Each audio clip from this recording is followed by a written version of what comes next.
tolgo la mascherina per potervi parlare e desidero ringraziare tutti voi per essere qui oggi.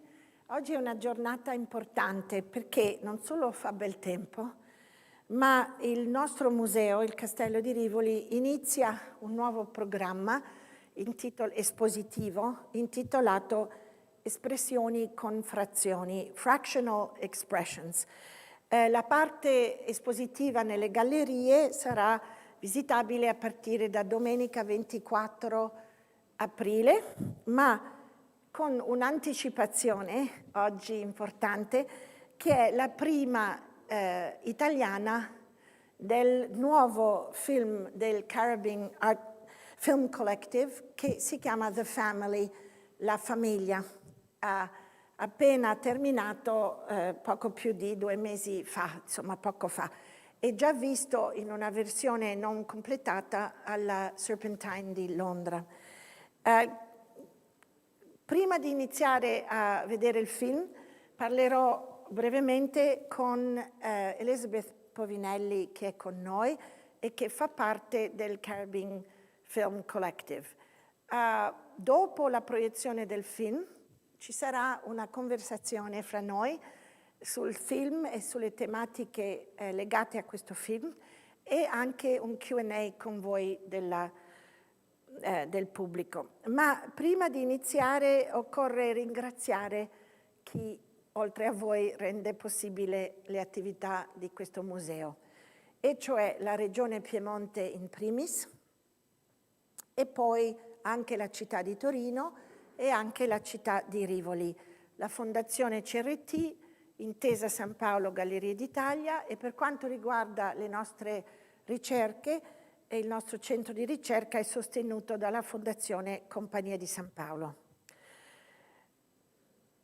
E quindi grazie a tutto questo lavoro delle fondazioni e della Regione e degli enti pubblici possiamo realizzare anche progetti che non necessariamente, non sempre hanno un successo incredibile, diciamo, di pubblico. Per cui la sostenibilità è possibile grazie al pubblico naturalmente che viene, ma anche grazie a questi enti pubblici. Che cosa significa sostenibilità? È l'uso, è il malcostume, un maluso, un cattivo uso di questa parola sono anche al cuore della tematica che oggi affrontiamo. Elizabeth Povinelli come individuo, come persona, next to me, è una americana, nata a Buffalo, però con radici in Italia, come si sente dal cognome, in particolare nel Trentino, I think. Yes. È quello che si chiama un critical theorist, oltre che filmmaker e scrittore sia di testi di antropologia in senso più classico, sia di saggi e memorie molto creative e personali. È professore Franz Boas, professor. Who was Franz Boas? We don't know. Anyway, Franz Boas, professor of anthropology and gender studies at Columbia University a New York. Ha iniziato il suo lavoro cercando di elaborare una teoria critica del liberalismo, quello che in America chiamano liberalism, che non è la stessa cosa che si intende in italiano, e che potesse soggiacere ad una filosofia del otherwise, del altrimenti, non dell'altro, ma dell'altrimenti. I suoi scritti, quindi, si sono sviluppati in 8 libri, principalmente, oltre a molti saggi, e 8 film creati con Karrabing Film Collective. Da giovane laureata in filosofia andò nel nord dell'Australia, dove incontrò in realtà i genitori delle persone che assieme a lei costituiscono il Karrabing, e questo è negli anni 80, nel 1984.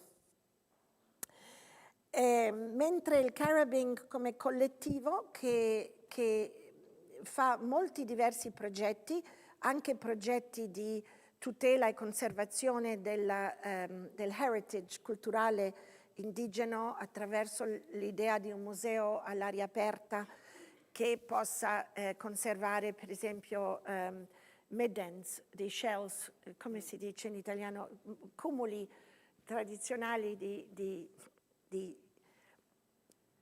ciò che rimane di un crostaceo o di un'ostrica, middens, e anche altre cose come reti per pescare e cose del genere. Quindi opera su diversi piani in maniera abbastanza orizzontale e anche utilizzando mezzi di produzione che si addicono al nostro museo, essendo il museo che ha la raccolta, diciamo, una delle raccolte al mondo più importanti di arte povera, e quindi una sorta di tecnologia molto povera, poor technology, like arte povera, fatto col cellulare anche. Tra i suoi libri più recenti è una bellissima libro chiamato Between Gaia and Ground, tra la Gaia, la terra e la terra, tra la terra e la terra, se fosse tradotto correttamente in italiano, dove non si distingue necessariamente tra Gaia come la terra e tutto il mondo immaginario, immaginifico attorno all'uso di questa parola nella contemporaneità, e la terra, ground, le terroir e le territoire, le terroir, non il territorio. E l'altro romanzo, non romanzo, ma quasi memoria personale recente è The Inheritance, sempre nel 2021. Cosa facciamo, come possiamo utilizzare, come possiamo pensare le nostre ascendenze in modo che diventano dinamiche anche politicamente e generative, non di separazione e separatezza, ma di dialogo, I guess. Well, you will explain that to me, how to use the inheritance after the film. After the film. Quindi prima del film non vi ho parlato della filmography di Karrabing, ma adesso forse you might tell us a little bit. Basically what I said was that we thank the region of Piemonte and all our stakeholders, the city of Torino, and the city, you got that part, but I'm going to say it in English for everybody who's watching streaming. The Fondazione Ceriti, the city of Rivoli, and the Fondazione Compagnia di San Paolo, whom we thank for the ability that they give us to be independent and to do research projects that are not necessarily on the front pages of newspapers, and which is extremely important for our museum. And then I said that this was the first moment of the new exhibition called Fractional Expressions, which I did not explain, but we could talk about maybe later. And it is, however, the first moment, the first fraction of fractional expressions. And I gave a few words about your biography and the birth and the activities of Karrabing. So perhaps you could tell us something about this film that we're going to see and about your work with Karrabing and maybe earlier films, and then we will show the film. Good, perfect. First of all, thank you for coming. It's a beautiful day out. Pardon, if it's okay in English, I can listen, but I'm totally embarrassed to speak yet. So thank you for coming, and thank you for inviting, and just thank everyone who was thanked. And so I thought I would just quickly say that you're about to see our most recent film. We call it The Family, we call it The Family and the Zombie, we call it The Zombie, we call it the Nunu film. And Nunu in Creole means like zombie or the living dead. Karrabing started sometime around 2009, 2010, when the children and grandchildren of women and men that I first met in 1984 found themselves in an extraordinarily precarious position. The divisive politics of liberal recognition, that is the way in which the liberal state divides indigenous communities, as the condition of returning land to them. This settler government had created tension within the Belgian community, which led to violence, which led to about 50 people becoming homeless. The community, Belgium itself, is about 250 people who are all related. It's like a little village. It's like in Trentino, in Corrisolo, where I come from. Everybody is related to everybody. And so in 2007, they found themselves homeless, and in 2009, we were all together, living in tents on the edge of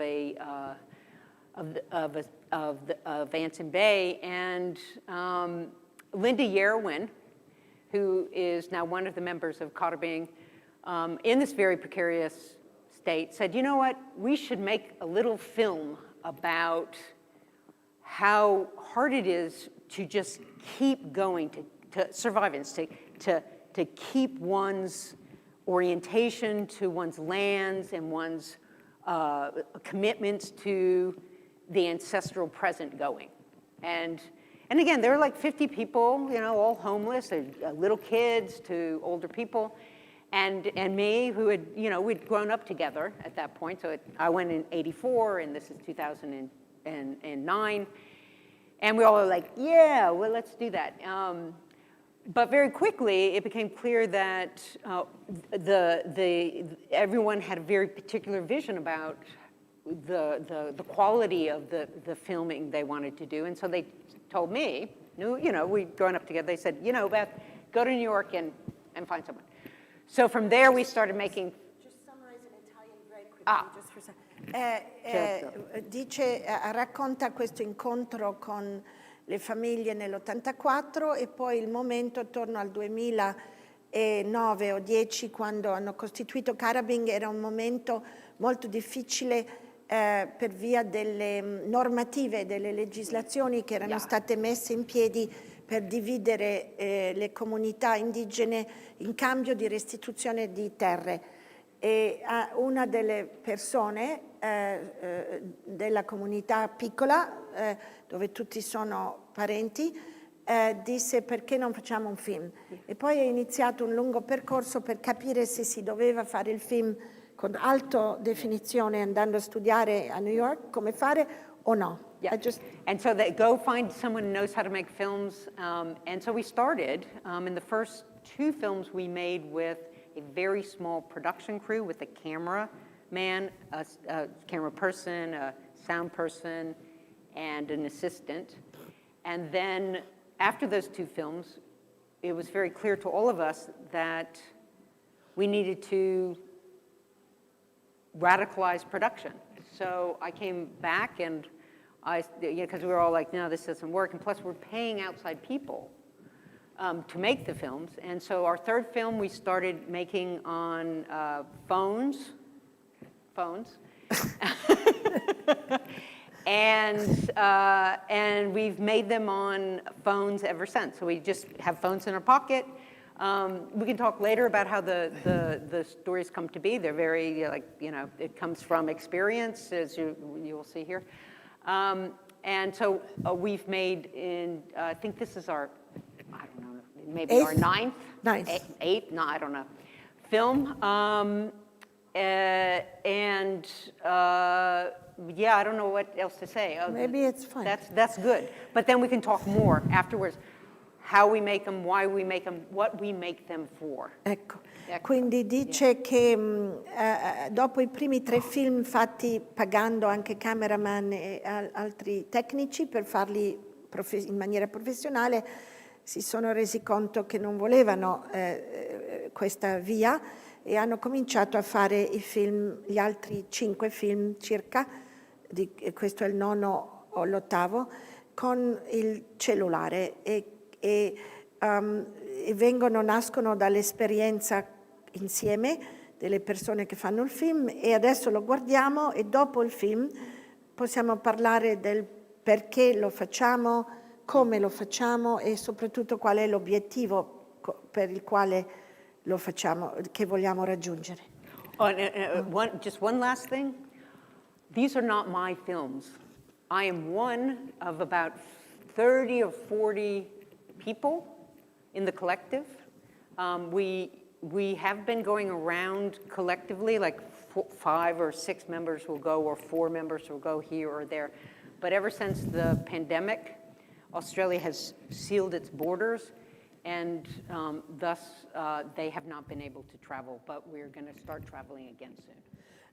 Con la pandemia le frontiere dell'Australia sono chiuse e quindi non sono tornata e quindi non siamo, e loro anche non hanno viaggiato molto, ma non sono film miei, sono film di un collettivo di circa 30 persone che girano in gruppi di 4-5 per filmare i pezzi. Yeah, good. Ok? Bravo. Thank you.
It was made as a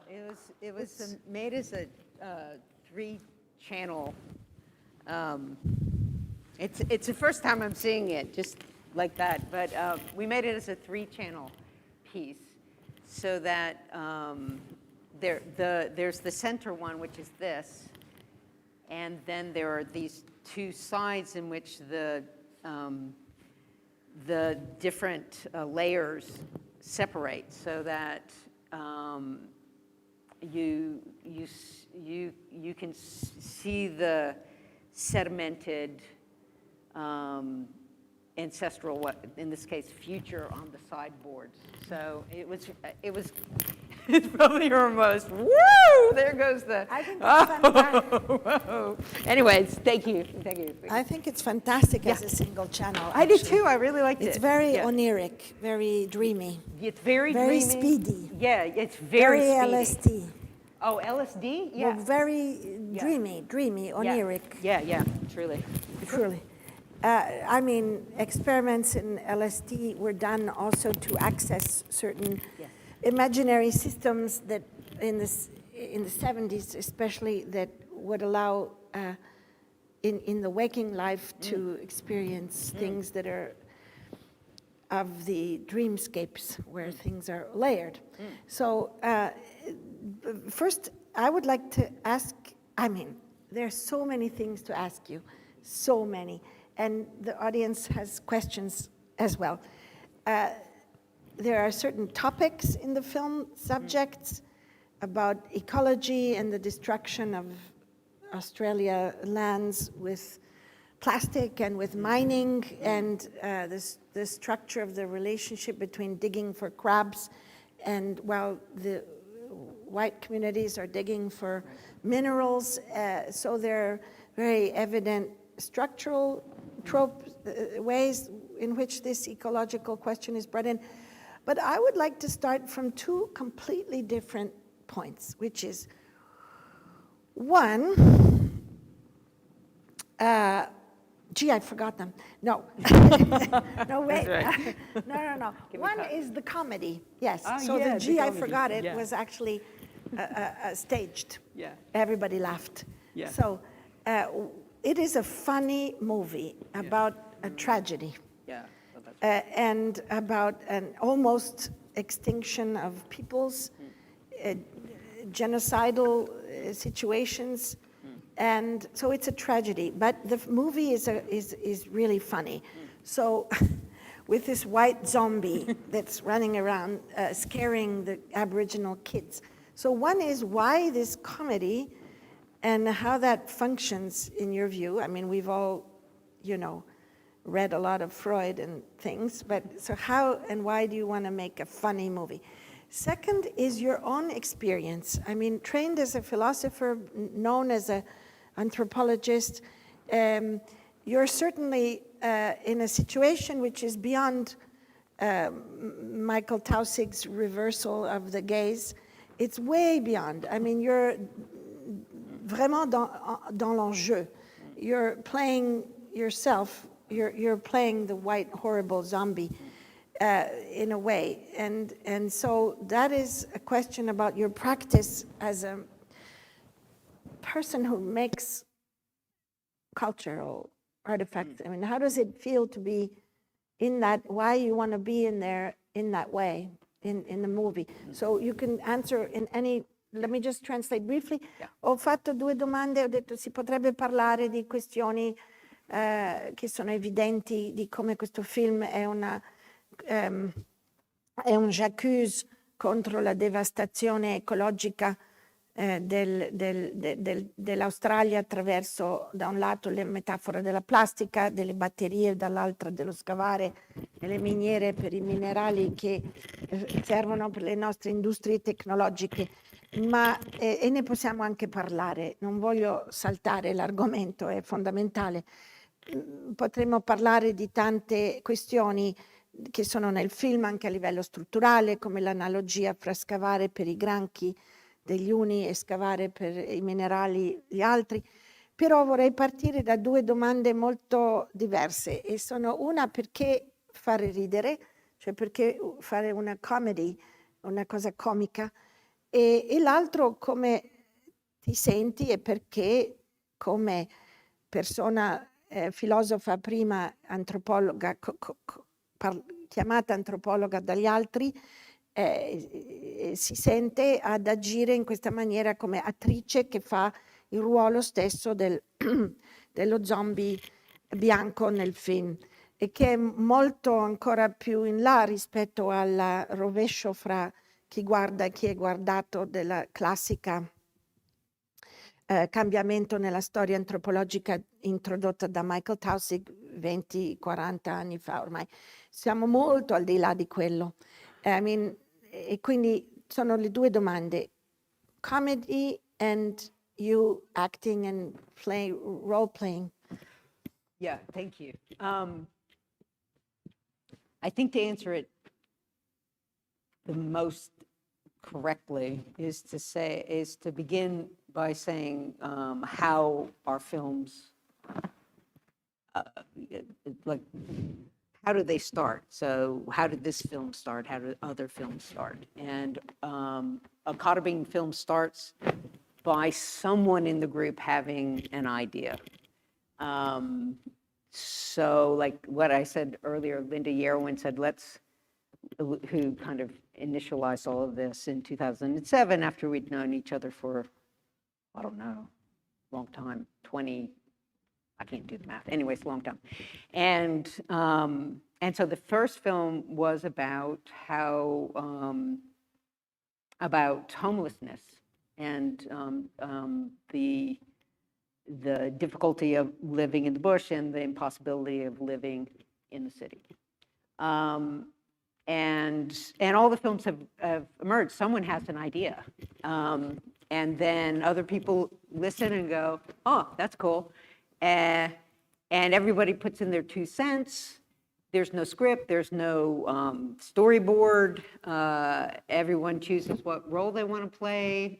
They might choose to play a role and then like they just don't want to, and so you change it. And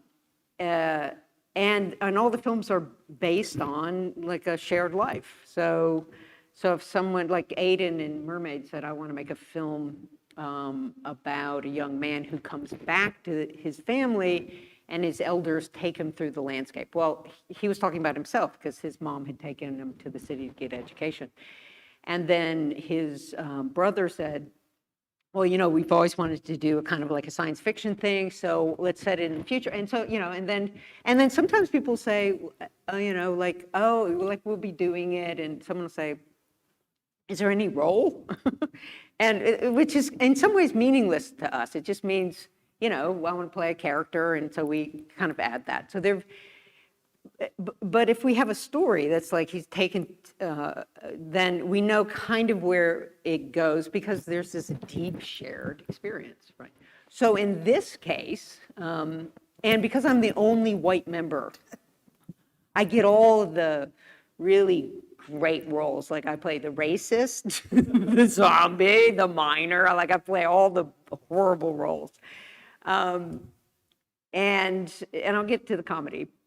In this case, the film kind of started because the little kids, we had done there was a ceremony we had done, and we had some white paint left, clay. And it was a mortuary thing, it was a death thing. But anyways, we had this clay, and the kids wanted to, the adults wanted, we wanted to go get some crabs. And so we're going to Bimbinia to get crabs, which is that mangrove you see. And the kids wanted to play paint up. So we threw the clay in the back of the truck. And so it's kind of started like playing around and stuff. And then they started putting paint all over me, because those are my great grandkids. And then I started going, and the zombie. And suddenly we started having a movie. So that one, I always think the kids started this movie. Now, so... Should I translate or not? Oh, yeah, all good. Insomma, riassumendo, dice che i film nascono in maniera organica, diciamo, non ha usato la parola organica, ma in questo particolare film avevano del gesso bianco argilla bianca. È rimasta da una cerimonia funebre che era stata fatta. I bambini volevano dipingersi, giocare, gli adulti avevano fame e volevano andare a prendere i crabs e quindi hanno messo l'argilla e i bambini nel truck, nel camion, e sono andati in questa area dove si prendono i crabs. Mentre erano lì, i bambini volevano giocare, hanno cominciato a mettere questo bianco su lei. Elizabeth dice peraltro che nei film è sempre, il suo ruolo finisce per sempre essere il cattivo, perché o fa il minatore, o fa il razzista, o fa lo zombie in questo caso.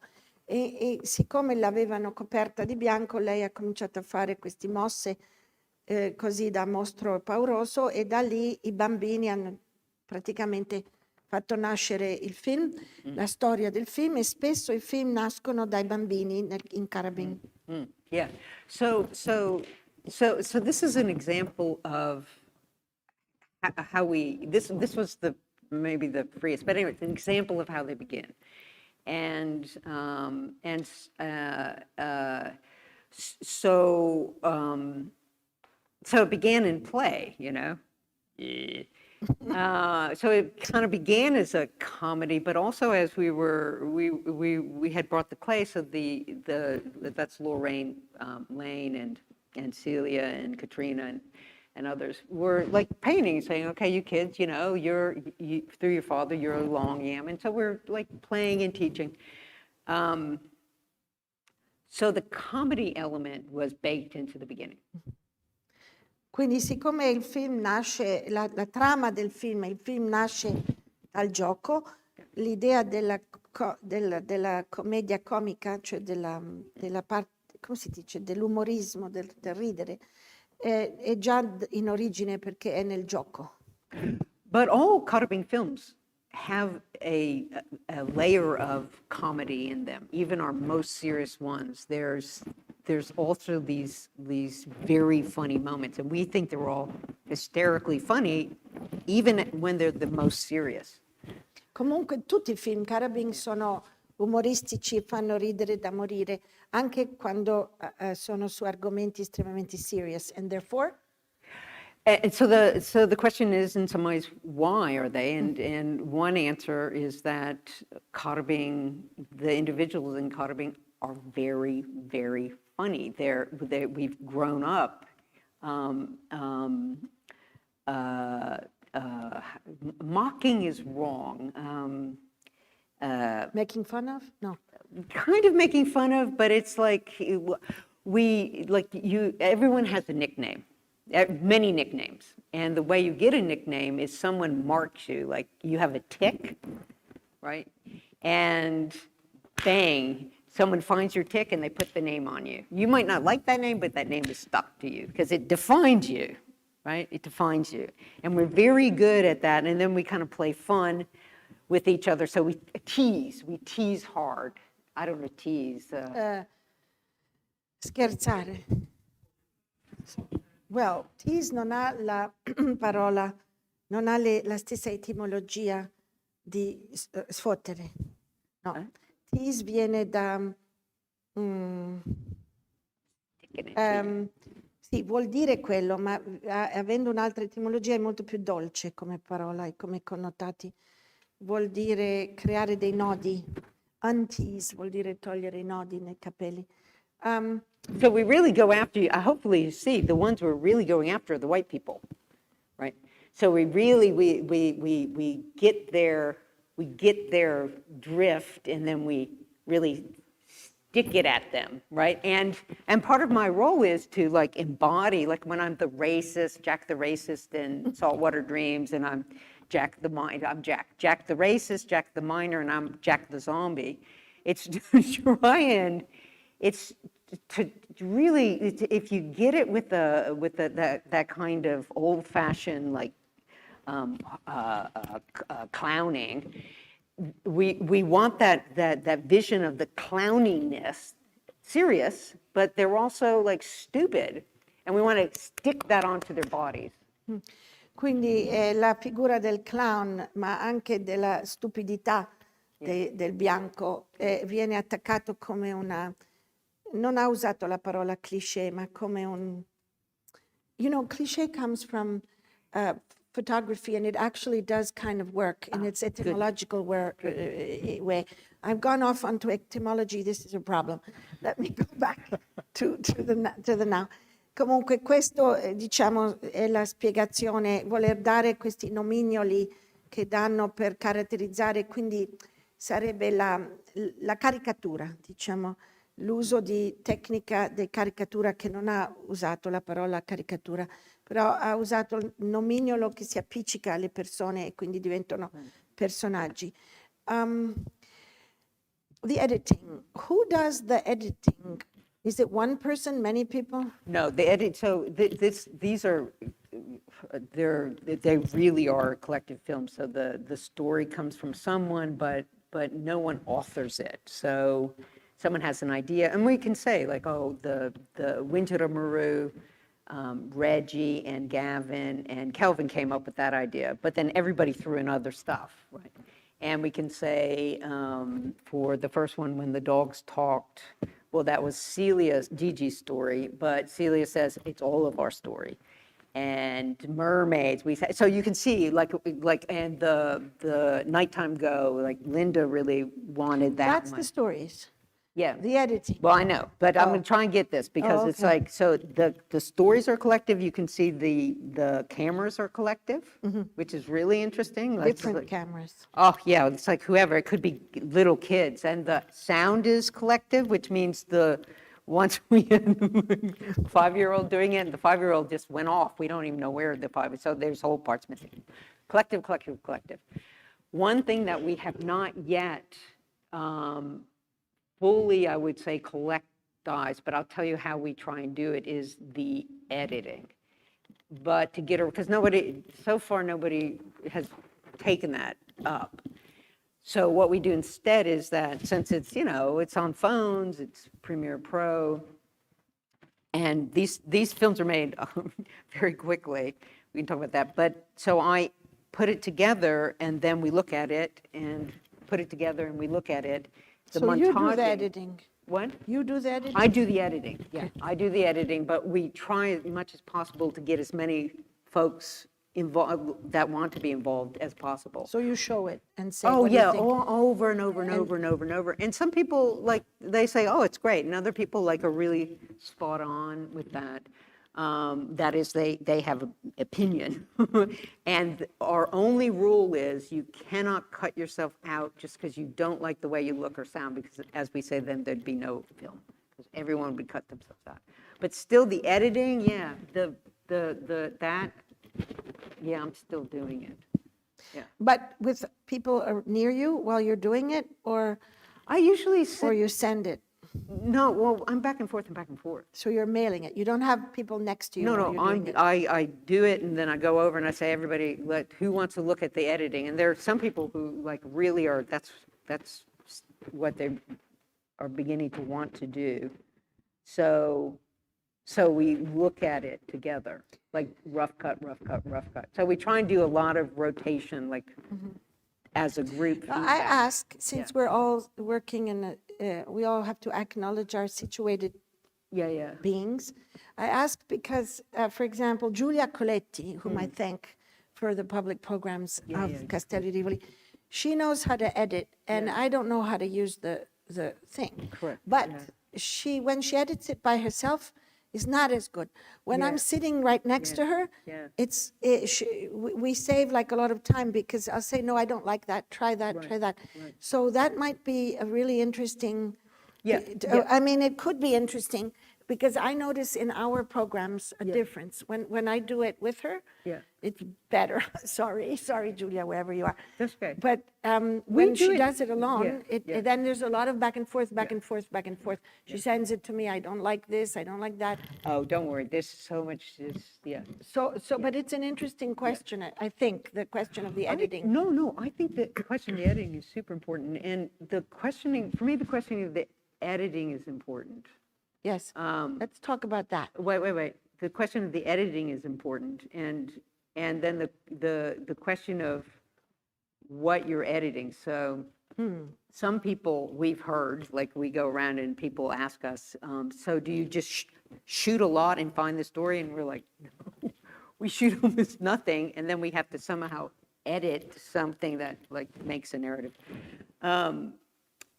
But the layering, like the editing, fine. That's but the part of it, yeah. Yeah, the layering,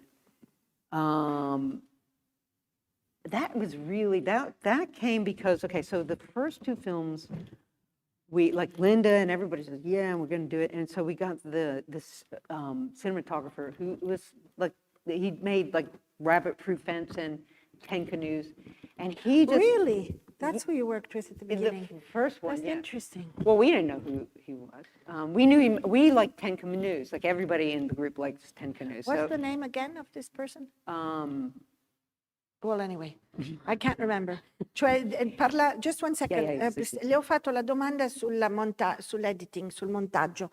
E dice che è un andare e venire, però lei tecnicamente sta lì con il computer, che non c'è molto materiale, per cui non c'è molto da scartare. E poi lo mostra e poi tutti commentano e cambiano e chiedono altre cose. Hanno una sola regola di fondo, è che nessuno ha il diritto di togliersi dal film solo perché trova che non è bello nel film, che non è esteticamente bello. Se a parte questa regola non ci sono altre regole. Poi mi ha cominciato a parlare della stratificazione dei diversi film, layering, e diceva che ha cominciato nei primi 3 film già. In the first films you had layering. No. Non c'era, ecco, that's true. Nei primi 3 film non c'era questa stratificazione, ed erano i film dove hanno lavorato anche con tecnici che avevano lavorato ad altri film, in particolare coloro che hanno lavorato al film 10 Canoes, che tutti voi avrete visto, immagino. Yeah, and I should say the edits of, if you look at the films that, like my films versus our films, the edit is really different because we're doing it. But anyways, the layering was super interesting because we were using this small outside group, it's teeny, like 3 people. And then we were going around and we were showing them, and people would ask us things, and we noticed that audiences kept on making this distinction between the time they were in, their ancestral time, and the future or something like that. And I remember Angie, a bunch of people, Angie, Angelina Lewis, Celia, Rex, Natty, I mean, pretty much anyone Rex Edwards? Edmonds. Yeah. Edmonds, Rex Edmonds. He Rex was in the image at the end? Yes, absolutely. And everyone was saying, like, they keep on separating out these times, and we keep on telling them, no, the ancestors are in the same, they're in the same 3 dimensions as we are. And I think it was Daphne Yerwin who said, we should just show them, get on the film so they can see the ancestors like we see them.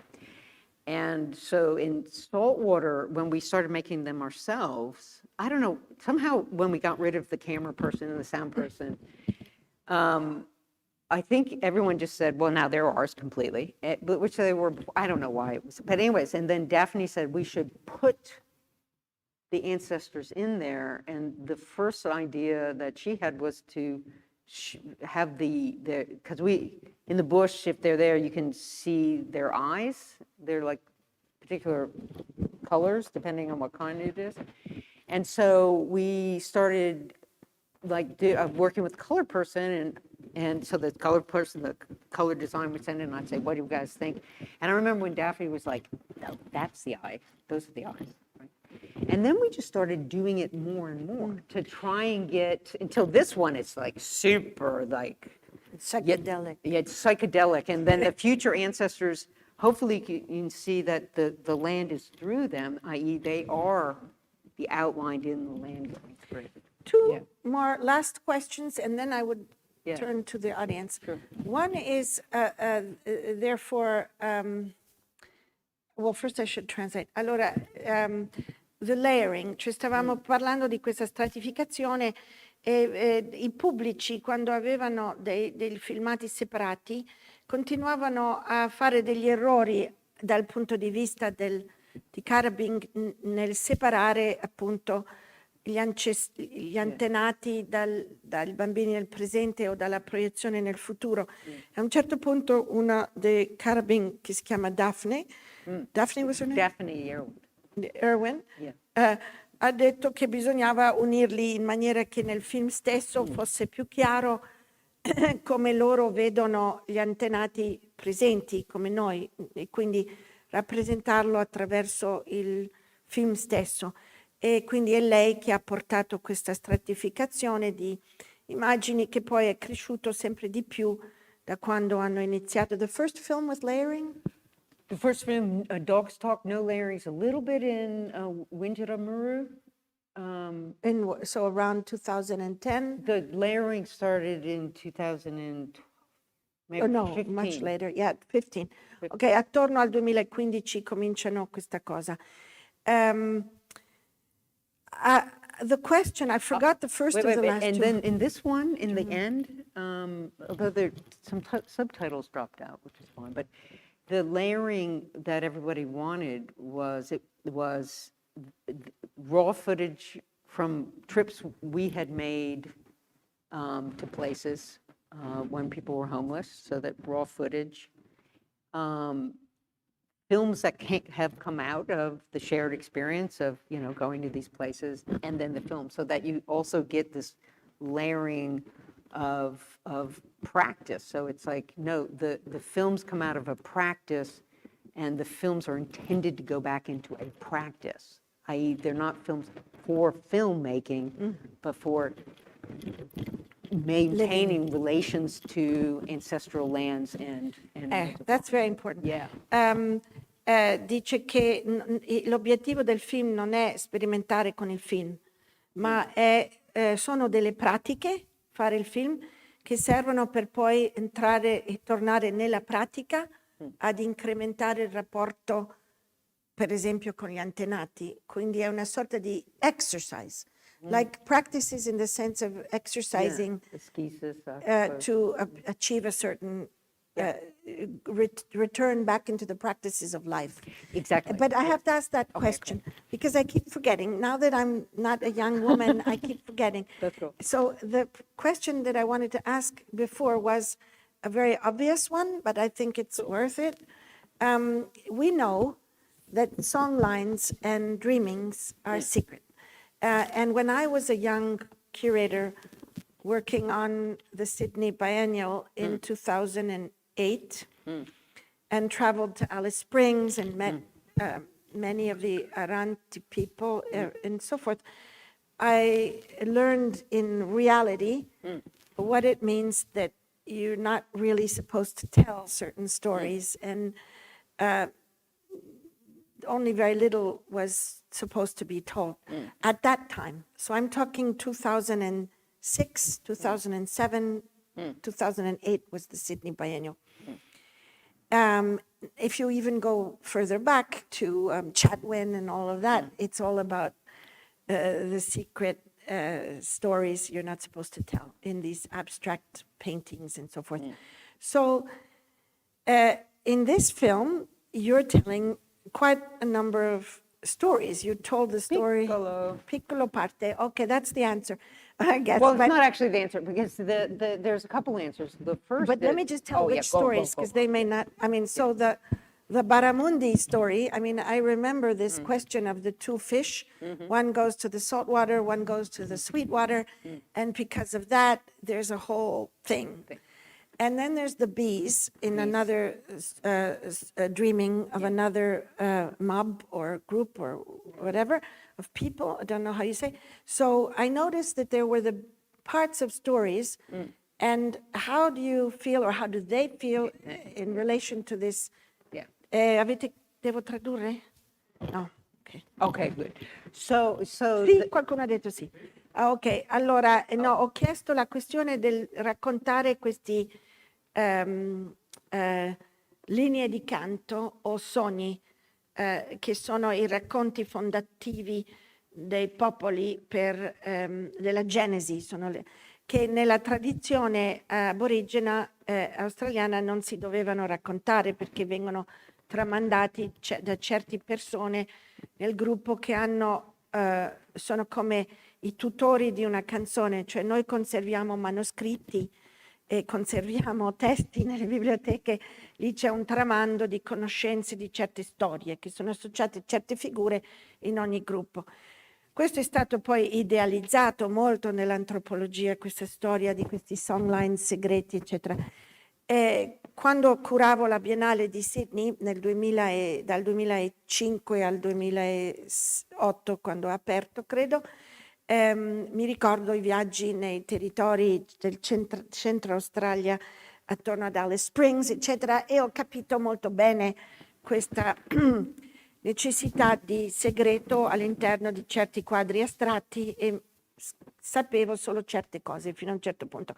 Allora chiedevo se dal 2007, quando visti direttamente questa questione delle storie segrete che sono raccontate in questi quadri astratti, ad oggi si è cambiato qualche cosa per cui si rivelano molto di più, in quanto c'erano le storie dei due baramundi, che è una storia di quel nord del Queensland, in effetti, dove ci sono queste tides, queste maree che vanno molto giù e poi sorgono su. E poi c'era un inizio di storia relativa alla fonte del popolo all'interno delle api e di questioni di api. Gli chiedevo, ma adesso si possono raccontare le storie? E mi ha interrotto ancora prima che io completassi la domanda dicendo pochino. Well, yeah, there are a couple of things. First of all, I think it's very important, and if Angelina Lewis were here, she often takes up this point, which is there are tremendous differences amongst Indigenous groups, and if I had other members of Karrabing here, they would take that up. So the difference between Central and Coast is enormous, for one thing, and Karrabing would never. It's very wrong to get involved in anything outside your area. So that's one thing. So I don't know. The second is, it's always there's and again it's. I wish I was I'm looking at my colleagues here and they're not here. There's a long practice, both in settler colonialism, but before in layers of storying. So layers of storying. And so that, you can have kids have top layer, right? And then they're deeper and more extended, right? So Karrabing is it's tremendously, I think, brilliant, my colleagues, about how we give a kind of scratchy surface story, so that audiences can kind of begin to feel, that no, it's not just the way you do things, it's different. But you don't know the whole story. You don't know the part of the story that those of us who are raised in these stories can easily see. And I won't tell you, but I'll give you an example. And also, no idea where this is, right? No idea where we're talking about.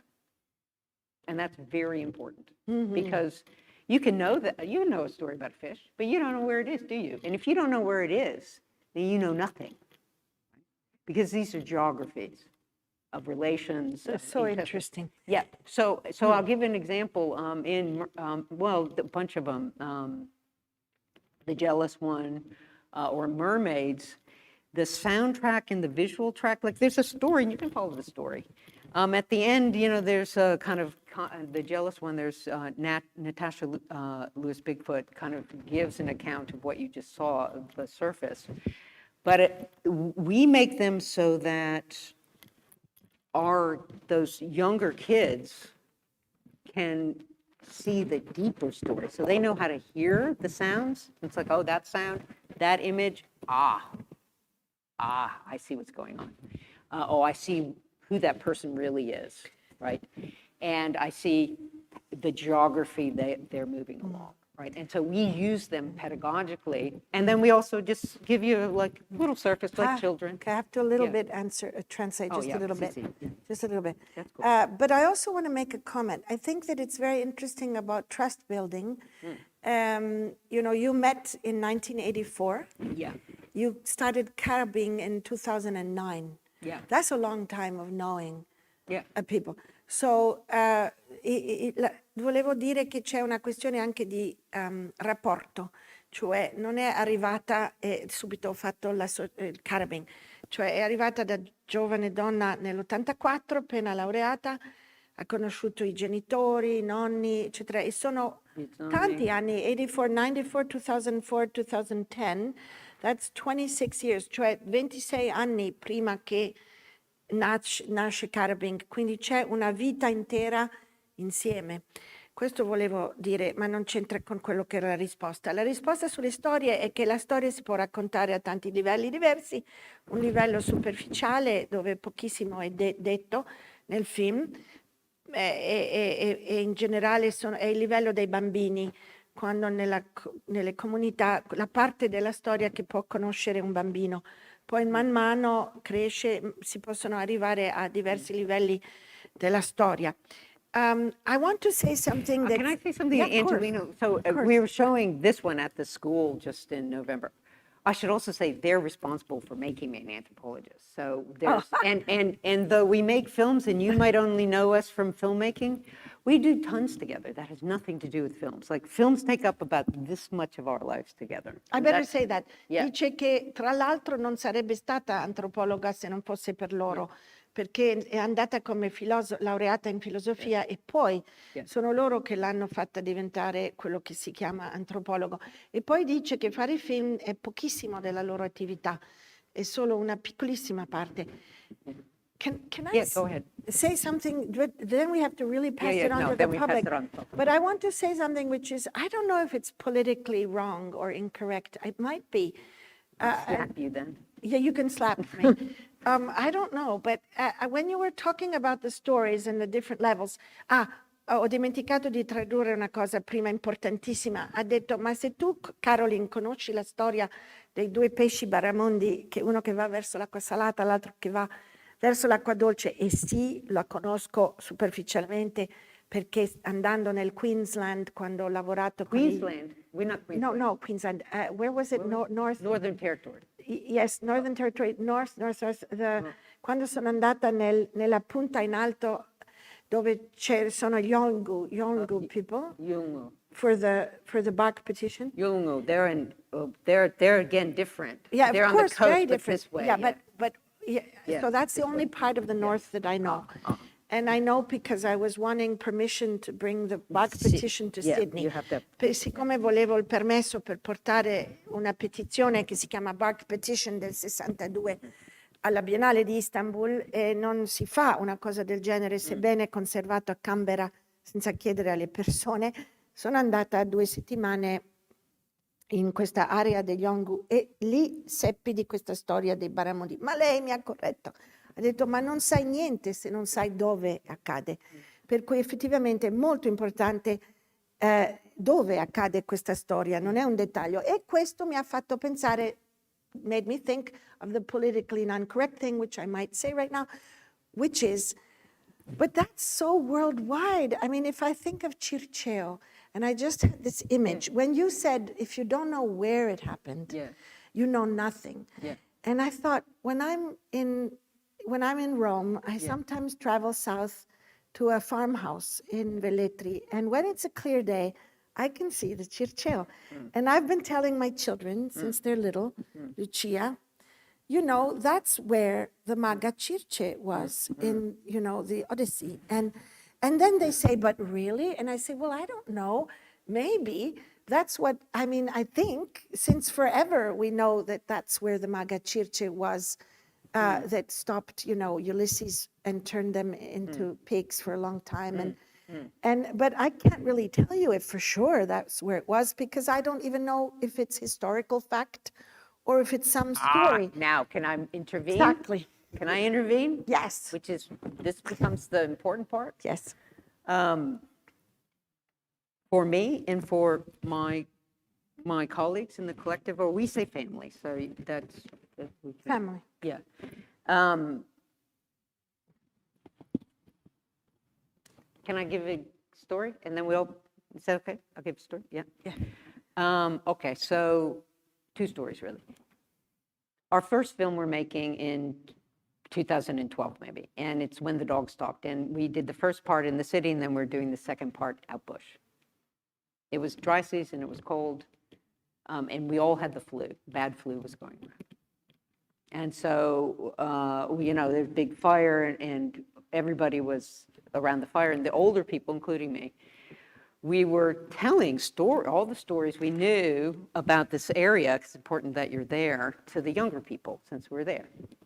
And one by one, everybody goes back to their tent, until me and Ricky Bianamu, one of my nephews, are sitting around the fire, and I'm very sick. I'm so sick. I said, Nambeen, meaning nephew, I have to go to sleep. I'm very sick. Your auntie's very sick. No, auntie, I'll tell another old story. I said, I'm finished. I got no more old stories. I'm changing the rules. You ask me a question to answer, and then I'm going to bed. He said, okay. Is Bigfoot real? I said, yes. Now I'm going to bed. He said, no. If it's real, how did Bigfoot, how did it start? Where did Bigfoot come from? And I told them. And I made, there's a little video online you can look. It's like 1.5 minutes in which I made it for Ricky Yerwin. And basically it was like Neanderthal, there were Neanderthals and Homo sapiens, and Neanderthals were minding their business, and Homo sapiens who know where they come from. They're like the Europeans. And they're just like insane, and they're killing everything. And till there's one family left that goes into the swamp. It has to decide whether just to die and just no more Neanderthals, or go into the swamp. And if they go into the swamp, they have to change, grow hair because it's cold, la, la, la, la. So I tell this story, and I'm liking myself. I'm like, look at me, I can just create on the moment. And Ricky says, good story, Auntie, where is it? I said, oh, I just made it up, it's nowhere. He said, oh, that's good. It's good. Any real stories? Right? And the second one is like that, and that's actually Ricky's sister, Shuri Jane, and she was telling me, we were out in Kedgeweek, we're doing what we do, which is not make films most of the time. And she was trying to get 2 of my granddaughters to sleep, and she started telling the story of where Beth came from. And again, it was so brilliant. It was a really brilliant story about mixed all these genres. I was like, Shuri, that's a great story. You should publish that story. And she said, oh, Auntie, it's just a made-up story. It's not real. Okay. So, it's something that we all really think about, because we know that, we're not naive. We know that most people probably here do not think a fish made a place. And they live in a world in which if we build into each other, not belief, but the fact. Because if we think, if it's a relational fact, then we have to treat that country differently, and so we make it differently. But we know, we go in audiences, and they, the audience or whatever, whoever, maybe your own kid, right? But science... And we also know that like in places like this, creativity, making it up, is higher on the old creative scale. I don't think so. I don't either. Good, we agree. Yeah. And I think that we could say that Western science has finally arrived at the same knowledges, because we all know we come from primal broth. Well, but we don't come from primal broth. They come from particular areas. I know, but... That's not primal, that's a place. No, but there is a place. But think about it. There is a place where the eukaryote cell did what it did. Yeah, but that's not the point for Karrabing. No? No, but it could be real if we could only know where that place is. But then it would become real.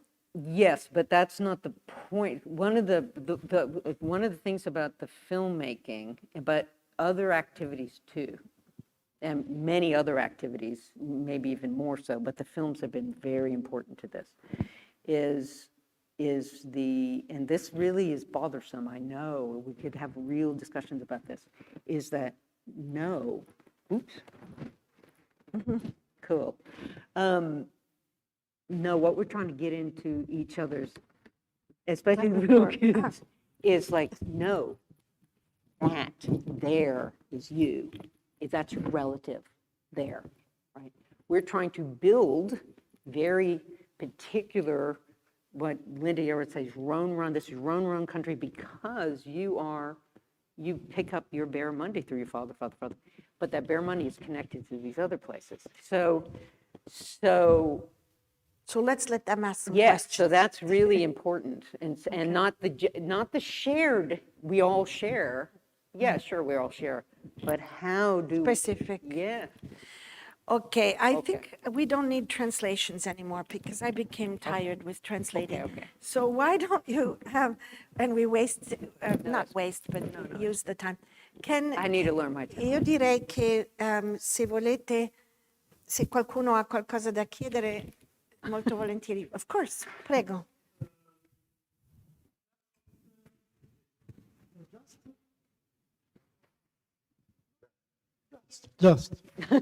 Just something about time, because I mean, what I found in your films is what I found in 1000 Captain Cook.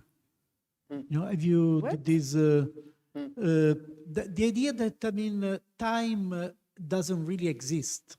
So in 1000 Captain linear time. Huh? Tempo lineare?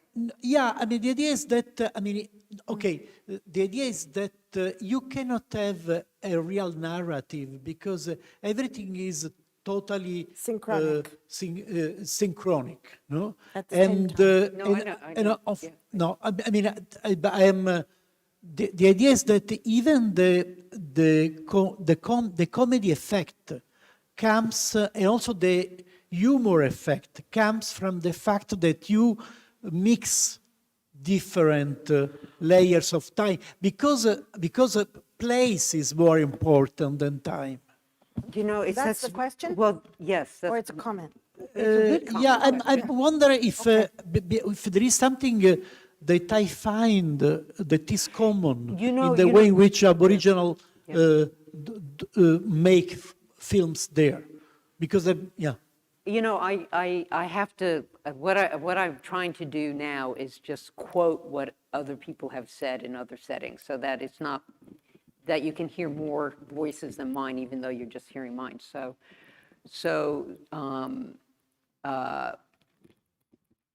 and I'm gonna say your name anyways, but Trevor Bionamu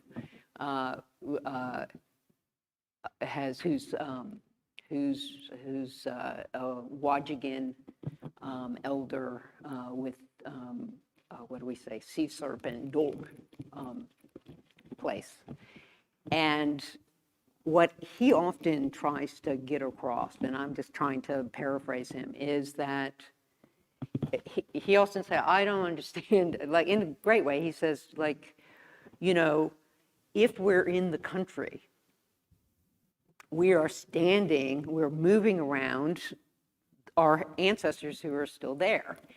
And then people will think it's spiritual, and he'll say, no, they ate from here, and they, shack in here, and they ate, and their bodies are here, right? They're literally composed of the land. And so when we're going around, we're eating them, and we're going back in them, and we're back and forth and back and forth. So that's one of the ways he puts it. And then Angelina Lewis often says the past, present, and future are all in the same frame, but it's because they're sedimented. So if we think time is sedimentation rather than synchronic or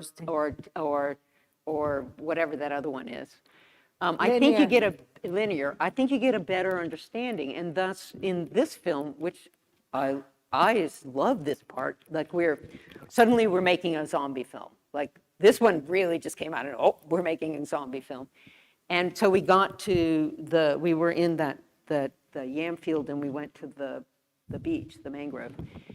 And we were going to go get crabs, but we forgot to bring any bags. And Lorraine Lane said, "Oh, I'll just go down the beach and find something." And of course, she found the plastic. Right? Because it's sediment. Even if, and then the zombie in the film for me is like, even in the future, if we save the ancestors, so if we can be the ancestors' ancestors, there's still, because of the world that's been made, there's still going to be plastic, rusty cars. Like we were going through the bush, and it's like plastic, rusty cars, tin, radiation, batteries. Like we're just picking up the shit, plastic bags, and at least one rotting white person will still be dripping, pecketing, or pelketing, we say rottenness. So the question isn't purification, it isn't synchronicity, it definitely isn't linear progress. It's rather the trying to think in the foreground of your vision, what am I leaving behind? Because it's going to be with me, right? So how do you think about your action as a sedimentation in bodies in place? I think that's so interesting. And I would like perfecto. to, thank you. I would like to just intervene myself, if I can. I think the discussion is not one between linear time and synchronic time. And you said the absence of time. Well, what you meant was the absence of linear time does not allow for narrative. But that's what he said. But we, at the same time, have a narrative. We have the story of a zombie who came and is bothering these kids and then attacking and scaring the kids. And then at a certain point, the kids decide they're going to go catch the zombie, get rid of the zombie, and then they all have dinner. And so there is a narrative. So it is not true that there is not a narrative. All our films have narrative. Exactly. So, but at the same time, Elizabeth, I think, is trying to say that there's not two categories, linear time and synchronic time. There are many possible ways of thinking time. And one of them is time as sedimentation. So it is not true that there is no past and no future. There is a future in the past, but they are in the same place and they are the same materials. They are the same materials. This is very close to how Emanuele Coccia actually is writing about the fact that he's an Italian philosopher that you should meet when you come to do your residency. I want to come to do It's interesting because he's always talking about how there's no death because we are eating each other, you know, we're eating the bodies of the others who are in the land and have turned into broccoli or whatever. He puts it in more philosophical terms. But we're all becoming broccoli. We're all broccoli. We're all broccoli. But I think that this is interesting, that there's not one or two, but maybe three, but maybe four, but maybe And for us, the 1,000 ways of thinking sedimentary time. is really important. Yes, of course. And then we have another question. No, it is something about how the audience, how me as an audience can see this kind of, because I find that there is no such a thing like we are the last ones of the natives. Is a totally opposite way of showing. No, that is. I mean, no, we are the present. Yes. So there is a lot. This is the reason why there is a comic effect, because they are claiming that they are the present and the future. Ancestral present. That's really important. And this is amazing because you don't find in other native narrations. Yeah. No, Very because interesting. that's what we're Now trying we to. have another question. Yes, thank you. You're welcome. Yes, I would like to, if it's possible, to know a little bit more about your research with this community. Sure. Since if I understood well, the film is part of the relationship you are building with this group more than the film production in itself. And in Australia there is a long history of participatory film production and indigenous radio and TV broadcast, but I think that this is completely different. So That's very interesting. would like to understand better. Yes. Just ask if I can I just ask a question? Are you thinking about Karma? Before Karma, the Ayatzis film unit of David and Judith McDougall, and then it's a long history, but it's interesting that you know about that, because I showed a work of Warwick Thornton in the documenta, and Karma was very important with Green Bush and those kind of films, very important. I don't know what he's doing right now, but a radio from Karma just came out today about a problem of someone being arrested just 2 minutes ago. So Karma evidently still exists. Karma exists. We were just down in Alice Springs a couple of years ago. It definitely exists. Okay, so thank you. And again, you can ask any question. You can ask about money. You can ask about anything. It's really interesting. Okay, so I first went over in 1984. I just got out of college. I was a philosophy person. And I was on like a fellowship from small colleges. It was a small college in Santa Fe. And I went, there was airplanes, and so I went to Darwin, then I drove around, and I was camping on a beach, and the women came up and said, like, what are you doing? I said, I'm on fellowship, and they said, so you know how to raise money? These were the mothers and grandmothers of Karrabing. And I said, sure. And anything about childhood? And I was like, oh, yeah, I didn't know anything about childhood. But they said, if you come and work for us and help us set up a childcare creche, you can live in the community. Well, from there, we started talking immediately about, because I say, where do you come from? Well, you're Italian. I was like, oh, don't start with that. It's a long, I've written a little thing about this, but because we're from Porizolo in Trentino, which, big fight still about, like, what are we? Yeah, you get it. So, and then I started explaining, like, no, it's like, more complicated, because it's 5 original families, and they still think about it that way, and it's for this way. They're like, oh, that's how we are, 5 from here, 5 from here. So first of all, we were like, whoa, and I grew up hunting, and so I loved it. But we also very immediately said, well, if your family is like our families, why do our families get treated like this and your family got treated like that? Now, again, it was very obvious. They were rhetorical. Racism, settler colonialism. But there was this, like, there was the first time that I was talking with people who got this way of belonging to subnationality and who were comfortable hunting. And so a lot of things.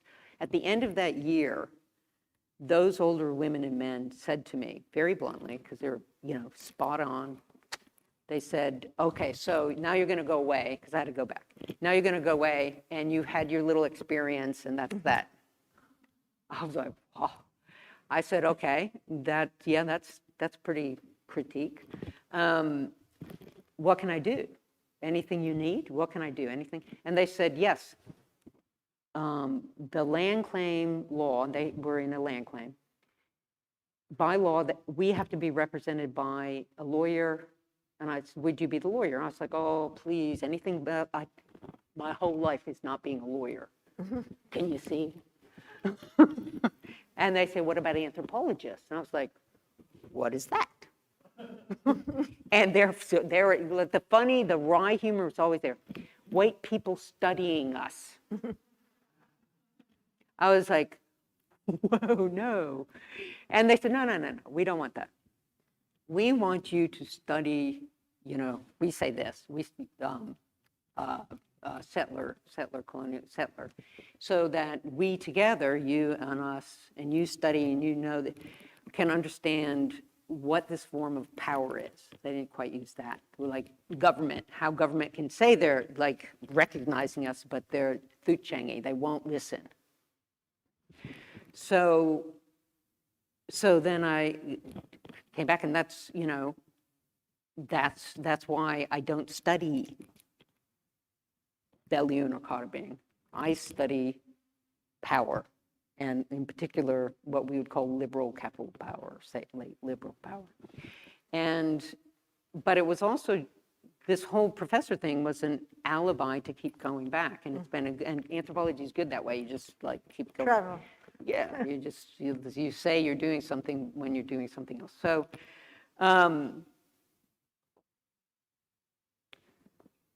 So, we've been doing a lot of stuff together. And then Linda had and then this violence happens because of what we were studying, the settler governance. And Linda had the idea of making films.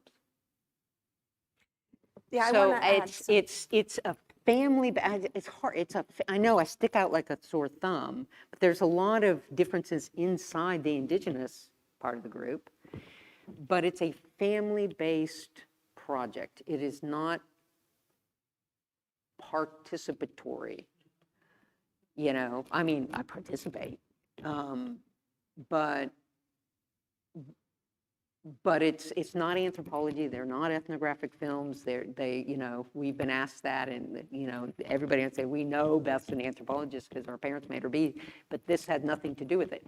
I think you get a sense that it's really very much authored that way. Does that help at all? Maybe, but can I add something? Yeah. To the answer? Oh. Do you mind if I add something? Yeah. I think because I know very well Kama and Warwick Thornton as a person, Yeah. And I think, you know, he's wonderful, fantastic. But that is a media project. It was born as a media project to empower Aboriginals who could do their own media as opposed to being represented by others in Alice Springs. And it started with the radio and then it became film. Yeah. But it's very much about film and media. I think that Karrabing, we're about land.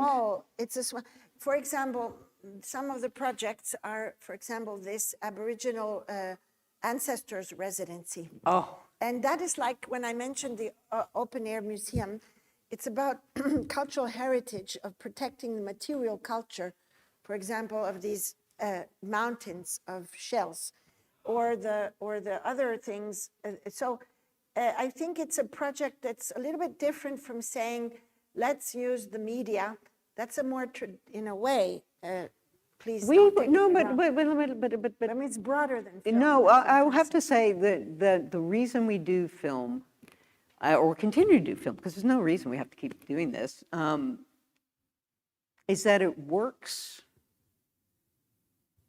to do what everyone really wants to do, which is fundraise also. Well, yeah. Well, yeah. No, we'll get there. But to thicken the shared practice knowledge and to get the next and next and next, and because the kids like to do it, and the old people like to do it, and the middle-aged people like to do it, it's really fun. Then as we're doing it, like we'll be doing something and someone will say, what is this anyways? And suddenly someone will say, oh, you don't know about that? Brrr, right? And then someone who thinks they know everything will say, oh, I didn't know that part. It could be an older person, oh, I didn't know that part. So it's a practice of extending in embodied ways what was handed to people and what they want to hand down. Then also, and this is the money, it's also really, really, really good because the way we do it is, we might have grown up together, well, you know, since I was like 20. And we might really feel family related, like, you know, those are my great grandkids. But we are treated differently under obviously under the structures of racism, white supremacy, and settler colonialism. And we all know that too. That was one of the first conversations I had with the older people. So when we began Karrabing, we're actually a corporation. And we'd known each other for 20 plus years, but we set them together and said, Karrabing has to be, like, I don't know the numbers really, but 90% indigenous from this area. Any non-indigenous person from this area who is in the group has to bring resources. Now, I was already in the group, but we wrote that to structurally take into account the difference between feeling and structure. Okay. The second thing we did is the money we made, and we were thinking, what money we're going to make. But anyways, the money we make, we don't use to make film. We use to make what we care about, which is human and the more than human relation. So we use the money to, like, we bushwhack roads. We buy boats and trucks, solar panels. Like, we use it for what these films are for, not for art, but for worlding. Thank you. For worlding, right? And we're all responsible for helping put the sweat in that worlding. And there's a lot of interesting collaborations with, for example, the digital world. Like, we transfer doubles if you give money to the project, the residency, we transfer gives the same amount of money. Yeah. Oh yeah, go on there. And the art residency for ancestors is really for ancestors. It's just like we just put stuff, and if the ancestors come by and see it, we think that'll make them happy, and that'll make the land grow better. But we don't care if anybody comes other than Karrabing.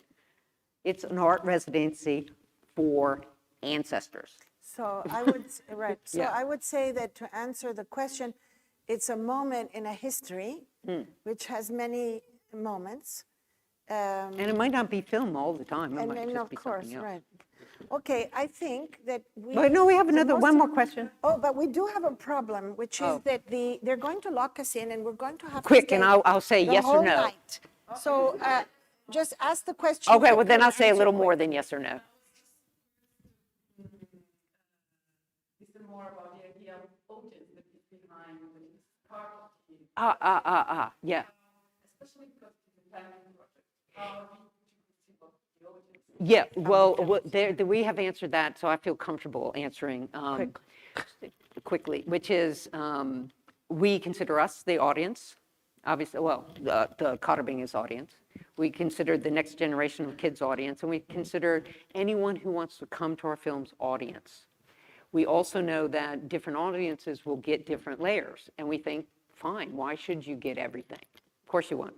We also think you might experience, oh, wow, like some people, this one not so much, but maybe mermaids or other ones, like you can feel that that level is underneath, and you feel that you don't know it.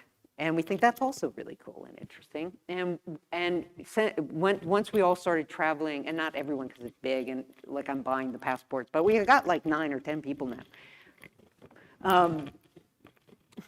But we also really are interested as we move around the world, the different kinds of questions so that we come to understand that early project of, no, we're analyzing, Beth, don't study us, help us study white people. It's part of that project. It's like when the first 3 Karrabing, who were only 18 or 19, first ones to leave the country, they all went back and said, nobody understands dreaming. Nobody understands the geography. Nobody understands. Everyone's like, well, you should explain it to them. Use an example. Don't tell them the deeper, but we did. They can't get it. And then we're like, cool. So that's also been very interesting to us. But we don't care where, like universities, galleries, film festivals, anywhere. So, allora, vorrei ringraziare, Yeah. I would like to thank you. Vorrei ringraziare tutti voi che siete qui. Credo che sia stato appassionante, visto che sono le 19:06 e i nostri tecnici devono chiudere e allarmare il museo. Quindi vi lascio, ma vi dico che durante il prossimo periodo, quindi dopo l'apertura di Espressioni con frazioni, questo film potrà essere visto qua in un programma, e poi che ci saranno dall'Australia altri artisti viventi e non viventi. L'opera di Gordon Bennett sarà per una delle fantastic. Friend of Karrabing, we love Bennett. Great. E 2 opere sue, e poi opere di Vernon Akey, e poi ci sarà anche Richard Bell, che sta preparando una nuova installazione che avrà la sua prima mondiale qui e che si riferisce a una baracca ed è un film anche all'interno che era stata rasa al suolo quando era bambino e che Richard Bell, questo è il primo lavoro di Richard Bell in Europa di quest'estate, sarà seguita dalla grande installazione davanti al Friedrichianum a Documenta Kassel che apre a metà giugno e poi dal Turbine Hall alla Tate alla fine dell'anno e poi per cui il viaggio di Richard Bell, siamo molto fieri di dirlo, comincia da Castello di Rivoli. So, I just said other Australian things going to be happening here. Cool.